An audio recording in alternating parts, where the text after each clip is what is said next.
I'm sure you're aware that subtraction is the same as adding a negative. Let's say 2 minus 3. Well, that's the same as 2 plus negative 3. Subtraction is the same as adding a negative. Well, the same is true for vectors. Vector A minus vector B, well, that's the same as vector A plus the negative of vector B. What does the negative of vector B look like? It looks exactly like its positive counterpart, except it's in the opposite direction. So let's examine this. Let's say I have vector A and its initial position is at 6, 7 and its final position is at 3, 4.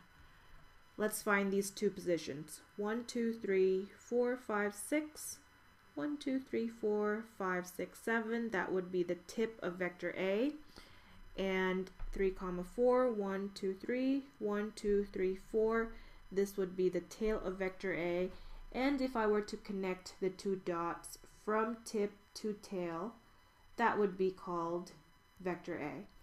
And if I were to express this in Cartesian vector form, this would be equal to final minus initial minus 3i hat minus 3j hat, again final minus initial, plus 0k hat. And that would be for vector A. Well, let's draw another vector and call that vector B. Vector B, let's say its initial position is at 3, 4, and its final position is at 10, negative 1.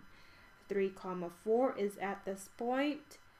10, negative 1, this is 6, 7, 8, 9, 10. Negative 1 would be below the horizontal axis. And if I were to connect the two dots from tip to tail, that would be called my vector B. And if I were to express this in Cartesian vector form, it would be equal to final minus initial 7i hat minus 5j hat, again final minus initial, plus 0k hat. And that would be for vector B. But that's not what we want. We want the negative of vector B. The negative of vector B is the exact same thing as its positive counterpart, except it's in the opposite direction, meaning I'll keep the magnitude in each direction. I'll just switch the signs. Negative 7i hat plus 5j hat minus 0k hat. What this means is the tip of vector negative B would be at 3, 4, and all I have to do is go 7 in the negative x. 1, 2, 3, 4, 5, 6, 7, and 5 in the positive y. 1, 2, 3, 4, 5. This point right here would be the final position of vector negative B. And if I were to connect the two dots from tip to tail and place the arrow at its final position, this vector would be called vector negative B. And if we're interested in finding the resultant of A plus negative B, well, that's just the same thing as saying A minus B vector.